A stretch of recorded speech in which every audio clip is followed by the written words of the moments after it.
That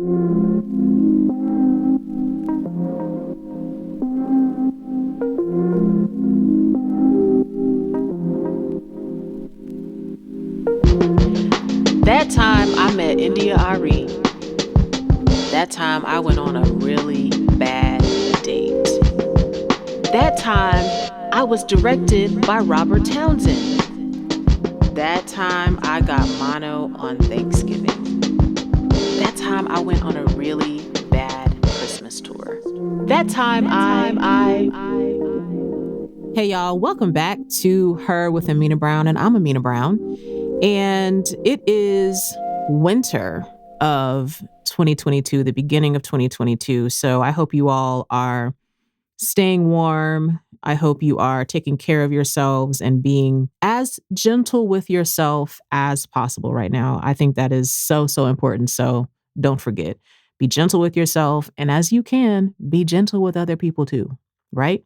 I'm taking y'all back for this That Time I episode. And I've been thinking a lot about location and place and how the places that we have literally physically been, the places that we're from, how they play a role in who we become. And I've been thinking a lot about my journey to moving here to Atlanta, which is where home is for me. And I've been here in Atlanta since 98. And I have some other episodes that I'll be doing as the year progresses to talk about my journey here in the city and the ways that I feel Atlanta has really built me as an artist. Also, my dating history. There'll just be quite a few things to discuss as it relates to the city of Atlanta. But I could not start on talking to you about my journey to moving to Atlanta and making Atlanta home without starting with what brought me here, which was getting into Spelman College. So this is a That Time I Went to Spelman episode. And for those of you that are not aware, I really hope that you're aware as you're listening to this. But for those of you who aren't aware, Spelman College is a historically Black college, and it is one of two all-female historically Black colleges in the country. So I am very proud to be a Spelman grad and wanted to share with you all the story of how I actually ended up at Spelman. So I grew up a military kid, and I got a chance in one life to experience two branches of the military. My dad was in the Air Force until he retired, and my parents got divorced when I was around 6 or so, and my mom later entered the Army. So when my mom entered the Army as a nurse, then we did a little bit of traveling, and that traveling led us to, I'm thinking this must have been Walter Reed. I have to ask my mom now. To ask my mom, y'all. So my mom might come back on here and verify these things. But my mom was in the military nevertheless. She was a nurse at a hospital that I'm thinking is Walter Reed because of how old I was at the time. I was 9 years old, and my mom took me to where she worked, to the hospital. And I got a chance to meet a pediatrician there, and her name was Dr. Wilkes. And my mom tells the story that she introduced me to Dr. Wilkes, who was a very good friend of hers, and she let Dr. Wilkes take me into her office. And my mom didn't actually go in the office with us. All she knows is when I came out of being in Dr. Wilkes' office, I told my mom that I was going to go to Spelman. So I've had this dream to go to Spelman since I was 9 years old. And we lived in Silver Spring, Maryland at this time when my mom was working at Walter Reed, which was a very big military medical center at the time. And my best friend, Portia, we were best friends in elementary school, and we had this pact between us that we were both going to go to Spelman. And then in the middle of sixth grade year, my mom ended up getting stationed in Texas, in San Antonio. And so I moved away from all the East Coast things and ended up in Texas, where I spent the rest of junior high and all of high school. But I never forgot about wanting to go to Spelman. Spelman was still my number one choice. And of course, this was also, in an era of time in my middle school into high school years. This was the era of a different world and getting a chance to see this fictional representation of a historically Black college, but also, in my case, some of the representation that was happening on A Different World was actually part of Spelman's campus. Some of the pictures of what were the dorms and different things were actual buildings at Spelman, right? And shout out to those of you that are listening and remember this magazine. But there was a magazine at this time called Young Sisters and Brothers. It was called YSB Magazine. And every year, or maybe more than once a year, but I remember it being every year, YSB would have like a whole issue, and part of the issue would be kind of dedicated to historically Black colleges, and it would have rankings and different things you could learn. I remember taking all those out of the magazine and like putting them up on my walls. And I come from a family that there was a lot of conversation about education. I don't remember in my upbringing it really being like a choice about going to college. My grandmother, my mother, everybody that was around me growing up was talking to me a lot about where did I want to go to college? What did I think I might want to study? All these questions that had the assumption in them, you're going to college. It's just, where do you want to go? What do you think you'll do when you get there? Do you think you'll pledge when you get there? All those questions. And also my junior high and high school time, my mom, my sister and I, we attended a good sized Black church in San Antonio, Texas. And there was a lot of emphasis on education in our church every year. When, it got to be around May time of the year, there would be one service every year that would just celebrate all the graduates, people that were graduating high school, college, people who were graduating from grad school. So it was this big to-do of our church community really wanting to lift up education as being something that was really important for us as Black folks, So I had that in my family, but I also had that in this church that I was going to. And there was always this big celebration, whenever students were graduating from high school, they would have a time where they would announce where those kids were going to college. And there would just be this uproar in the audience at whatever school you had been accepted to, So giving you this idea of what that sort of end of high school time was for me as it got to be time to begin applying for schools. So I ended up applying to Spelman. I also applied to Clark Atlanta because even then and today, Clark Atlanta has a fantastic mass media and communications program. I hope it's still called that because it's been a while since I was in college, y'all. But they had a wonderful mass media communications program. And I just thought, I want to get to Atlanta. There was something about the city of Atlanta that I felt like my future was there. So I was like, I'll apply to Spelman. I'll apply to Clark Atlanta. At least I have two shots, of getting into one of these and actually getting to the city that I really want to go to. But then as I was getting in the process of applying for college, my mom was starting to ask me like, you're not going to apply to any schools in Texas? And honestly, the thought hadn't crossed my mind. No shade to my listeners that live in Texas.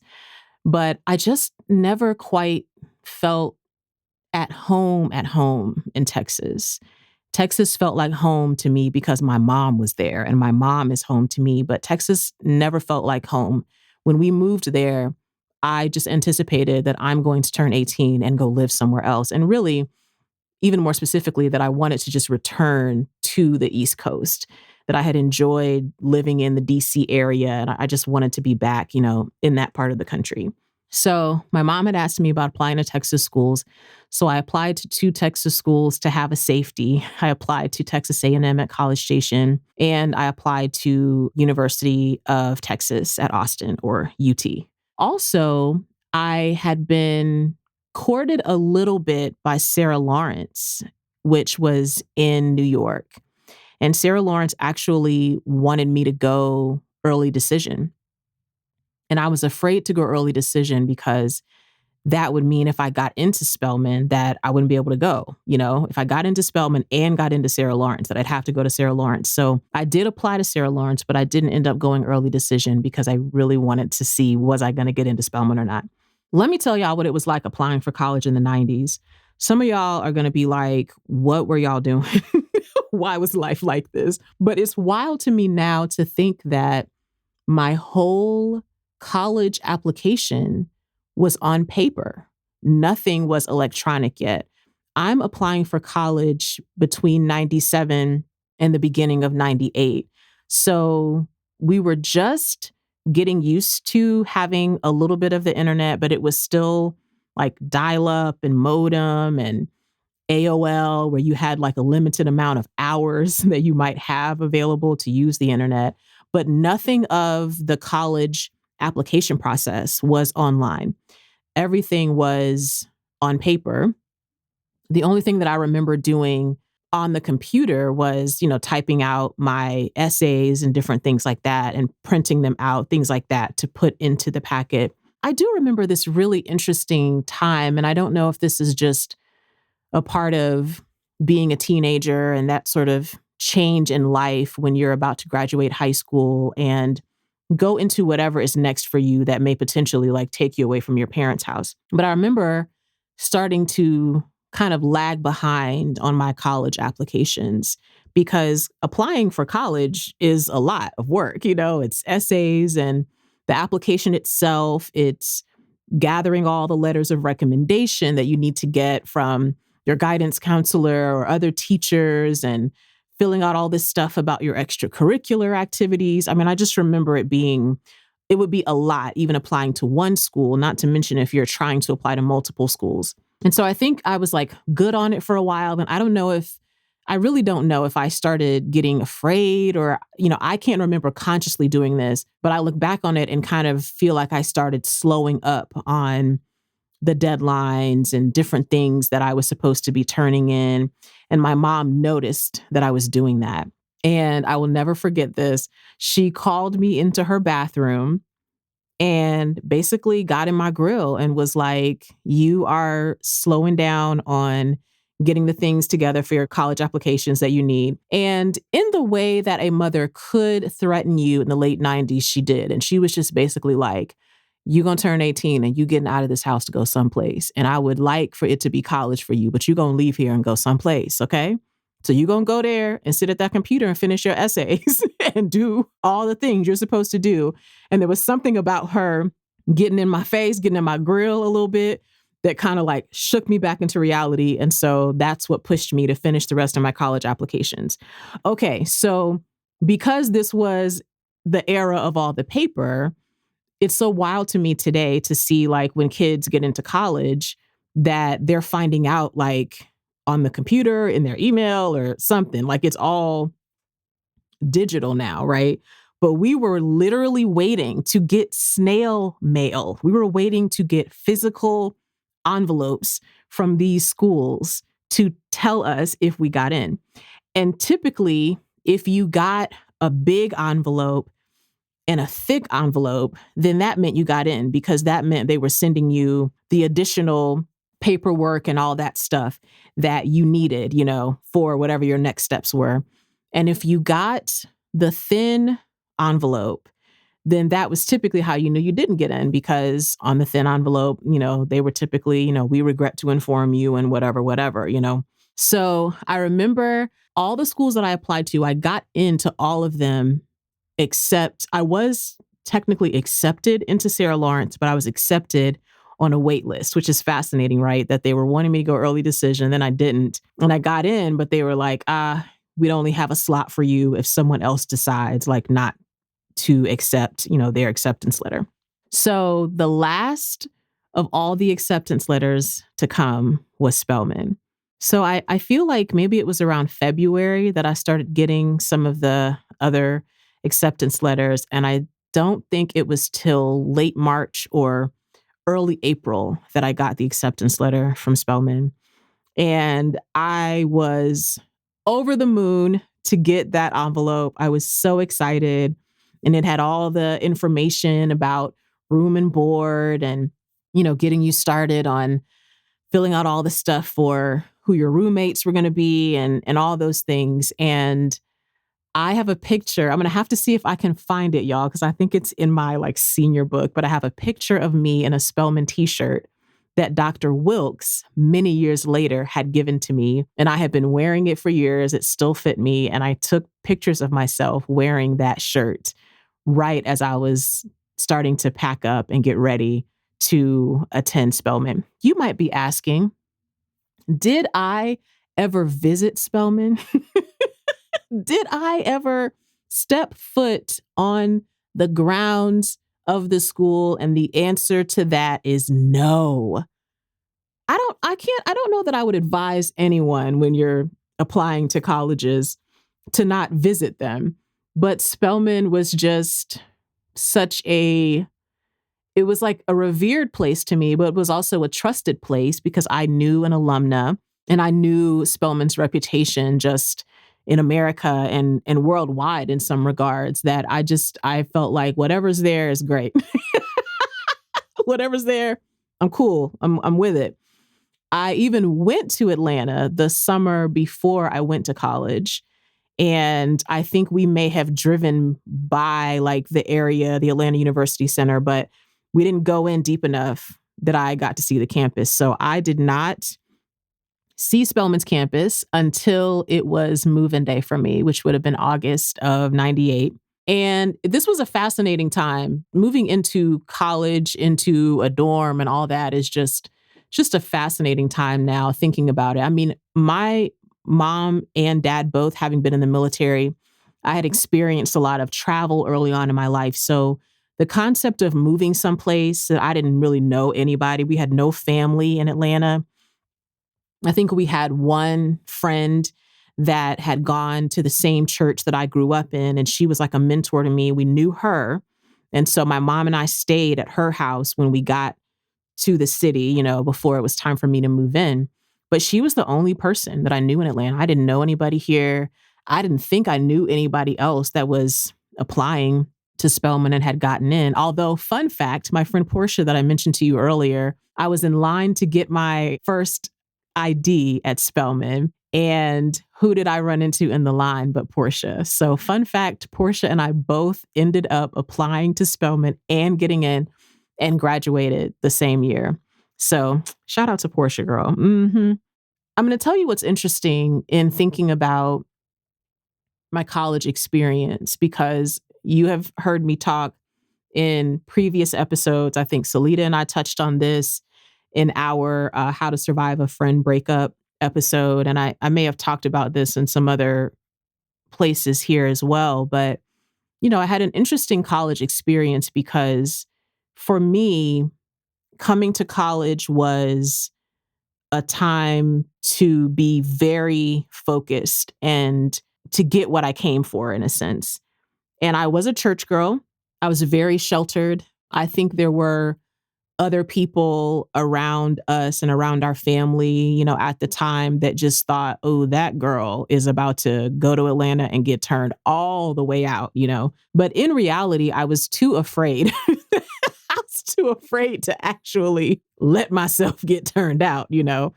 And I think in some ways I look back on it and think, I felt some pressure, and I'm not sure that it was a bad sense of pressure.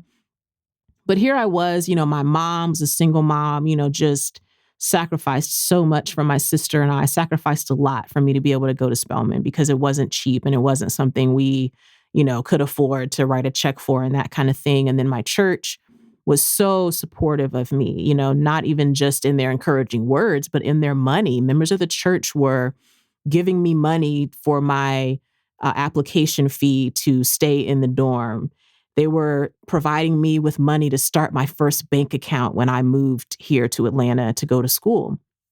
So I felt this great sense of like, I don't want to go home having squandered the support of all these people in my life that are believing in me and are wanting to see me succeed. So when I got to Spelman, it was time for business as far as I was concerned.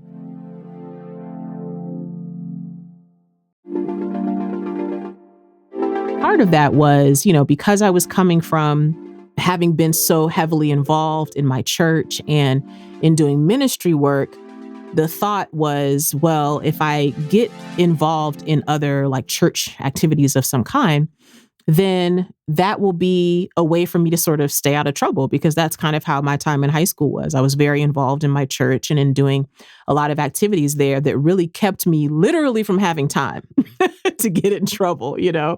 So as soon as I got to Spelman, I pretty quickly got plugged into a campus ministry that is now defunct.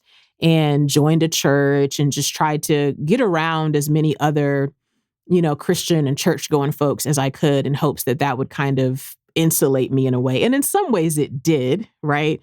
We'll talk a little bit more about that in future episodes. In some ways, I'm like, well, but we'll talk about that.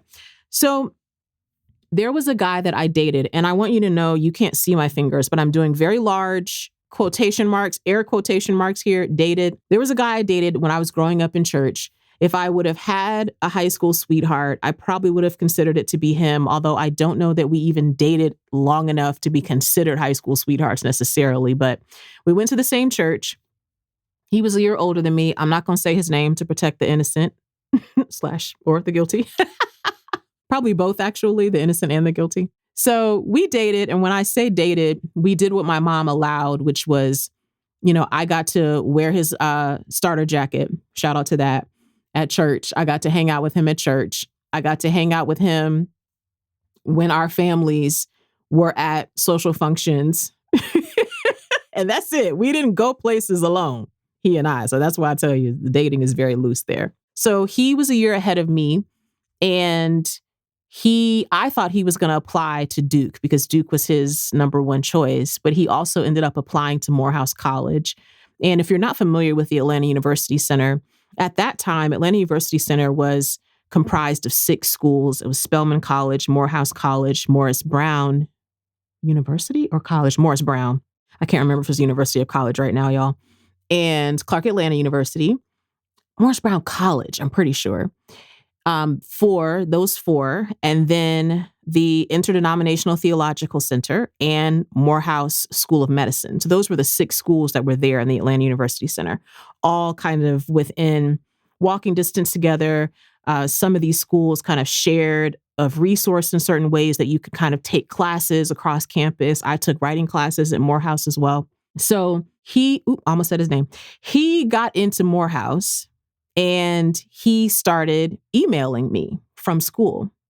And basically he was telling me all the things I needed to be prepared were going to be going on when I got to Spelman. And he was telling me how much weed he smoked and all the parties he was going to. And he was laying the groundwork with me that his parents had given him a car, and anywhere I needed to go, he was totally willing to take me there. And I think that he thought I was going to get these letters from him and want to rekindle things with him when I got to Spelman. Probably thought I would be, very naive and wide-eyed and ready to listen to all his wisdom as a sophomore, I guess. But his emails immediately were like red alerts to me, because I'm thinking, if you're partying and smoking weed, we can't hang out because I need to graduate and I need to not be sent home for anything. I need to make it through school because I have all these people behind me supporting me. So there's this particular moment that I remember my first year. There were a few moments that happened to me in my first year at Spelman that were really indicative to me that this wasn't high school anymore. You're in college now. Are you going to try and reinvent yourself and be someone else completely, right? Because there are all these new people there that are meeting you. You don't have any sense of a reputation with them. You get to decide who you're going to be, if you're going to reinvent someone new, if you're going to be who you are and deal with the process of that. And there were a couple of moments right there that I was like, okay, I am still my same church girl self. I can try to pretend and be more knowledgeable about life and pretend that I'm more, as they would have said back then, worldly or whatever, But I just wasn't. I was a church girl. I was a nerd. I was a bookworm. That's me. That was who I was. And this guy that I told y'all I air quotes dated, he tried to reconnect with me once I got to Spelman. And he really wanted me to give him my phone number. And I had a rule my first year of school that I would not give my phone number in general to anyone that I felt uncomfortable with. But I would also not give my phone number to someone that I hadn't had more interactions with to kind of get to know them and see if they were a trustworthy person, right? I want y'all to know that this was mainly out of just me being scared. of everything that I was making these choices here. But that's what I felt like I had to do to survive there, right? And I remember he was very upset with me. He got very angry with me. My roommates were with me in the parking lot of Spelman. He was badgering me, like, "You're really going to walk away and not give me your number?" And I was like, "Yes, I am." And he was getting so angry about it that it started making my roommates angry too. And they were like, "She said that she don't want you to have her number. Like, back up, back off, you know?" And it was one of those moments in young Amena's life where I would have this happen to me, and this happened to me in my adult life later too, that sometimes I would be in a dating situation or something, and I would end up in a situation where I would get to watch that person like react to something in this way that I was getting to see sort of an element of their true self, not just the representative that they put out there. And I didn't know that he was going to have a temper like that, or that it was going to get under his skin that badly, that I just didn't want him to have a way outside of email to reach me, you know? So on a level, that moment was empowering for me. But I also remember going to Sisters Chapel, which is our chapel on Spelman's campus.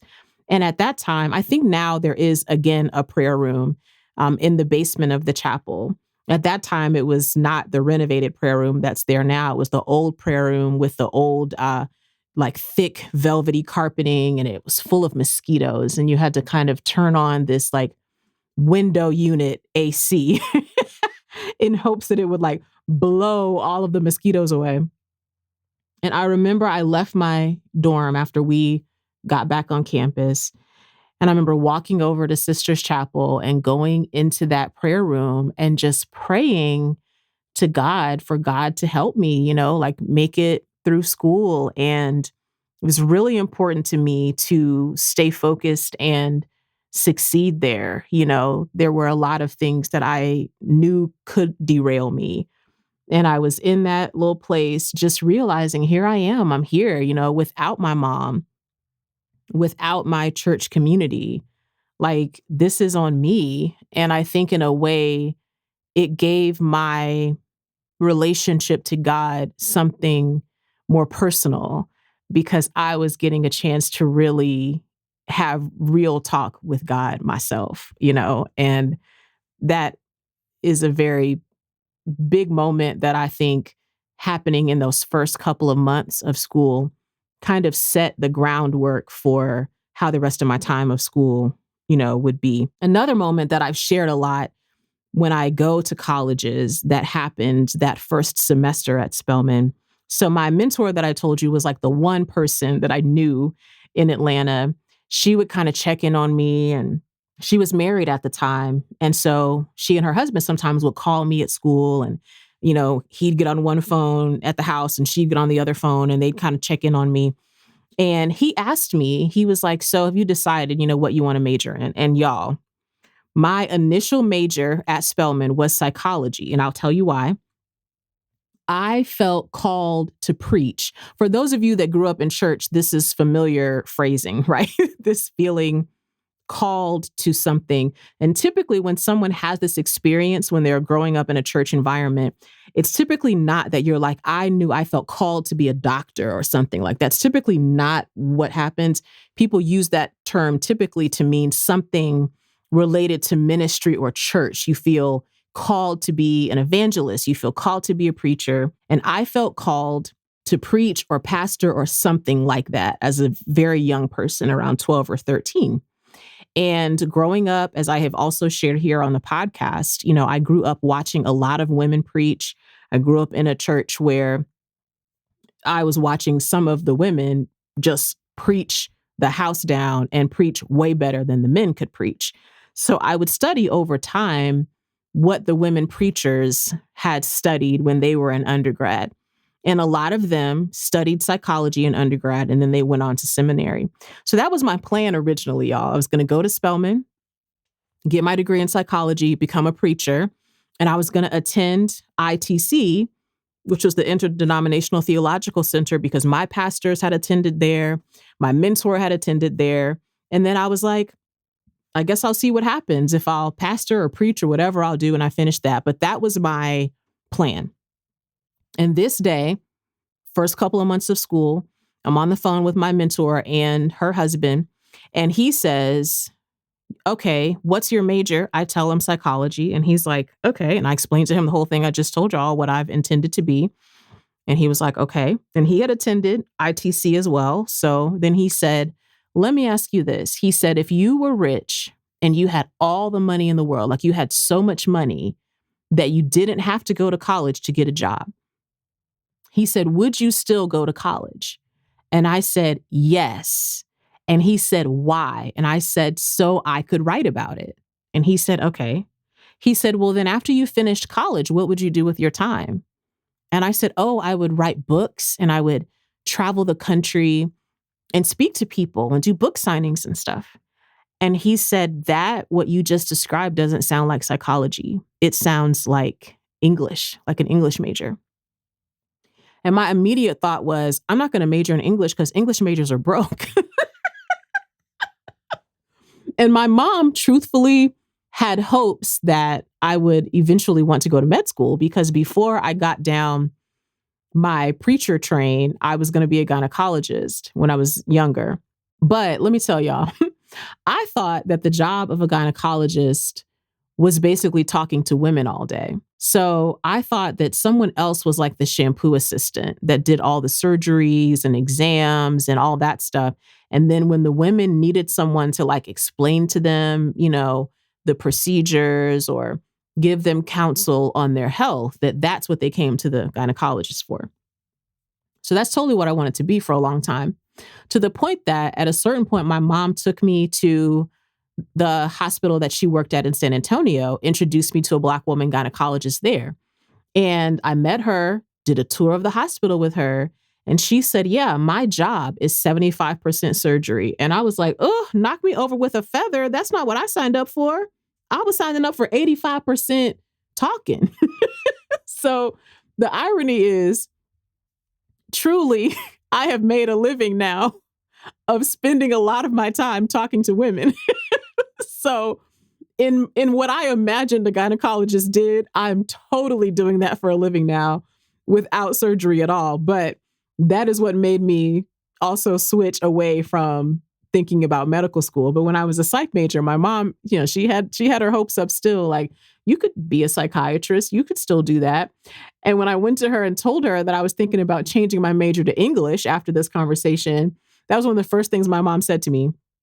She was like, having an English major can be really great for you going into medical school, because you'll have all your writing skills. That's important for a doctor too. But I have to give a shout out to my mom, because my mom just was dreaming big for me, but she also wanted for me to be able to do whatever I was passionate about. So when I went to her about changing my major, she didn't give me any static.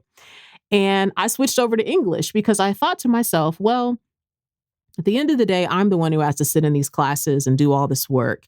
And I've always loved reading and I've always loved writing. And I truly do, in my dream, want to be a writer. So English seems right. And I feel like there was so much alignment that happened in my life at the moment that I changed over to that major and majored in English at Spelman. So fast forward to my last year at Spelman. I'm there in my English major. You've heard me talk about this here on the podcast. I've started going to open mics out in the city. I'm performing spoken word on campus and off campus too. And just finding myself feeling just so passionate about writing and about those possibilities for me, feeling really challenged. My studies at Spelman were very, very rigorous.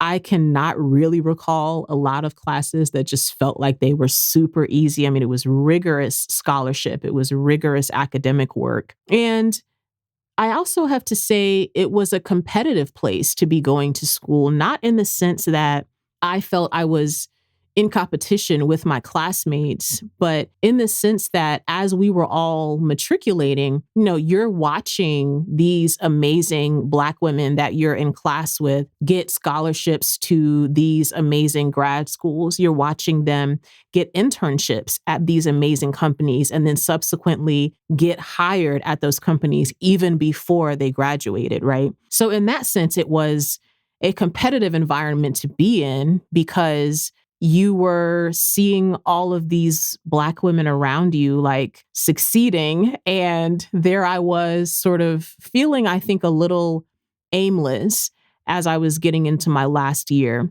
Inside my heart, I wanted to be young Toni Morrison, young Alice Walker, young Nikki Giovanni.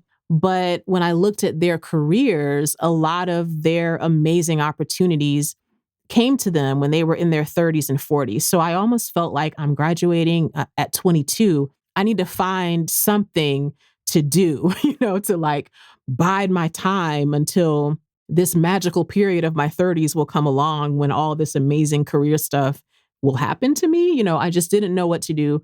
And the only thing I could think to do that I thought would buy me time was apply to grad school. And so I applied to get a Master's of Fine Arts in Poetry. I applied to the University of Pittsburgh. I applied to NYU, and I applied to Georgia State. And to give you context of the timing when I was graduating from college, 9/11 happened the September of my last year of college. So there are a lot of ways those of us, I would consider myself to be Gen X still. I don't know what the years are based on who's Gen X or who's millennial, but I would consider myself to be Gen X. And it's interesting for those of us who are Gen X to talk with folks who are millennials and talk about what it was like for those of us that were graduating college at that time, right after 9/11, the strange place the economy was in at that moment, that we also were dealing with a lot of that economic fallout and what that meant for how we were going to be able to get our lives or our careers started. And when I've talked to a lot of my friends who are millennials, it's interesting to reflect upon what some of their times were like getting out of college and sharing with them what that was like for those of us that were graduates in 2002, but we were graduating into an economy that was still trying to rebuild itself after such a tragic moment had happened at 9/11. So by the time I was graduating, things were still kind of, I feel like people were still scrambling a little bit. And a lot of us were yearning to find something that felt like stability to us, I think. And it was like, I knew inside I want to be a writer, but I'm not sure. So I applied to grad school because maybe that'll buy me time. Master's of Fine Arts is the terminal degree, but it's also 2002 at this point. Spoken word as an art was not considered to be academic. It wasn't considered that in the ways now that some well-known spoken word poets that are professors, that are also academics in addition to being performing artists. But that just wasn't true when I was graduating school. So it was sort of like the spoken word poets were doing wonderful and rigorous work, but were not considered to be respected in academic world. So me submitting a portfolio at that time that was full of spoken word poetry was like, who wants to see that? We're looking for couplets and sestinas, we're looking for your sonnets. That was the kind of work that a lot of those schools were looking to see, right? So long story short, a girl applied to 3 grad schools to get a Master's of Fine Arts in Poetry. A girl did not get into any of those grad schools. It's funny now to think about that I ended up making a career as a poet when I tried to apply to get the highest degree in poetry and couldn't get in. So my last year into my first, year as post-grad was a really interesting time because I really didn't have a plan B after grad school didn't work out. But one of the things I knew about myself, and this is kind of interesting because whenever I talk to young folks, when I talk to people who are college age, I always want to encourage them that just because you're young doesn't mean that you don't understand your own inner voice. It doesn't mean that you don't know, some things to be true. You may have a lot more in life that you've got to learn or experience, but who doesn't, right? All of us have things we have to learn and experience. But when I think back on my 22-year-old self, my 22-year-old self knew that I wasn't built for corporate America, knew that I wanted to be a writer and that I would probably need to do something that would involve, me having to sort of have my own different path, right? The thing I didn't know was, what do I do about that? Where do I go to get started, right? Probably if I knew what I know now, I would have studied entrepreneurship a lot more, because that's really what I was heading towards. If I was going to have a career as an artist and a writer, I was headed towards being a businesswoman and having to learn how to run my own business. So I probably would have studied that a bit more. But I didn't know that. So I had a rough and tumble journey, like many of us do, to discovering what I wanted to be doing for a career and for a job. When I think now about my time attending Spelman and what does it mean to me to be a Spelman woman or a Spelmanite, and how do I think that time impacted me? I think number one, there was something so like beautiful doesn't even really tell what I'm trying to say to y'all. Like, there was something so beautiful and impactful to have gone to school with all Black women from all over the world. And it was so fascinating to be in one demographic, really, but experience so much diversity among us. I was coming from Texas, so there was a certain way that I dressed. And the girls who were coming from the Northeast, there was a certain way they dressed or spoke, right? And the West Coast, and the girls coming from the Caribbean, and the girls from different countries in Africa. It was like we were truly representative of Black women all over the diaspora. I knew Black girls at Spelman that grew up Catholic and watched them like walking to mass on Sundays. And where I grew up, I didn't know anybody Black that was Catholic. I was meeting Black girls that grew up Baha'i or grew up atheist or agnostic, or grew up Muslim, and, just all of these rich experiences that we brought to each other, that we were truly, truly not a monolith. And to actually have been able to experience that is really one of the inspirations behind my poem, I Never Tell a Black Girl How to Black Girl, because it has a line in it that says, we Black girl in every way we want to. And going to Spelman was literally watching Black girls becoming Black women and being Black girls in whatever way we wanted to. And I think there was something really powerful about experiencing the freedom of that at such a young and impressionable time in my life. I will say it mattered to me that I got into Spelman. That was a big deal to me. It mattered to me graduating from Spelman, but every touch point I've had back to my alma mater, it matters to me even more the more time goes on. So this year, 2022, as of this recording, this year will be my 20-year college reunion. And we reunion every 5 years. And at each reunion, like when I do my reunion, since I graduated in 2002, all the graduates, or I should say all the alumni of Spelman that graduated in years that ended in 2 and 7 also reunion with me. So that's 2002, it's 2012, right? The students that are graduating in 2002 will eventually reunion with me, but it's also 1967 and 1942. And we are getting a chance to know all of this rich sisterhood and heritage. When we're at our college reunion, we are seeing Black women who are our grandmothers or sometimes our great grandmothers' ages that walked similar halls that we did. And we're also seeing the students that are at their first college reunion that have only been out of college for 5 years. And there's been something really beautiful about being a part of that legacy for me that just roots me and grounds me in my place in the world that I think is so powerful. And the last thing, but a really important thing that I feel I gathered from having been a Spelman graduate and having attended there is because I was going to school with all Black women, there was this confidence that I feel I gained that I don't think I realized actually until I was years out in the workforce, you know? And there was this confidence I gained there because we learned a lot of Black history. We learned a lot of womanism and Black feminism. You know, we were really steeped in not only what are the systems that oppress us, but also what does liberation look like? What does it look like to be empowered as a Black woman? You know, what does it look like to be free, right?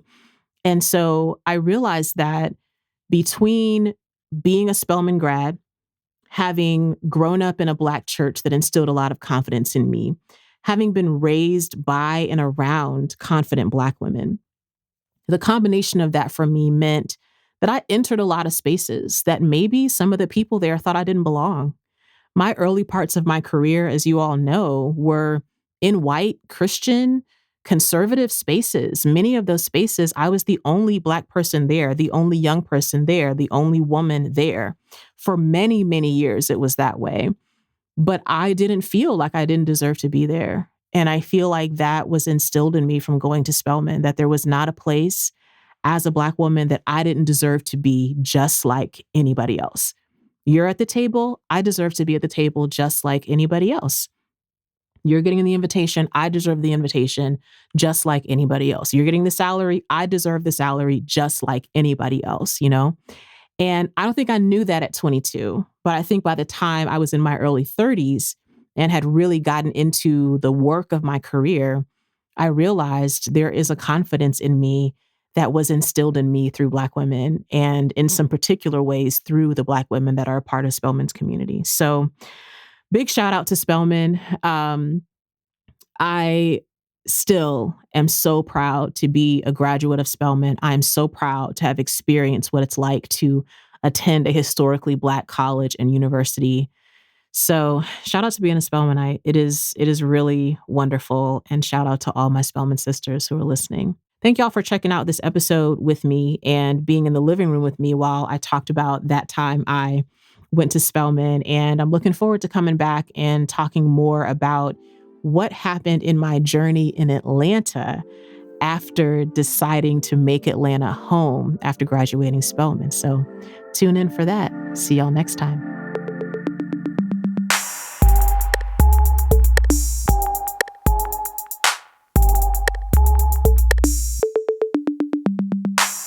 Her with Amena Brown is produced by Matt Owen for Soul Graffiti Productions as a part of the Seneca Women Podcast Network in partnership with iHeartRadio. Thanks for listening, and don't forget to subscribe, rate, and review the podcast.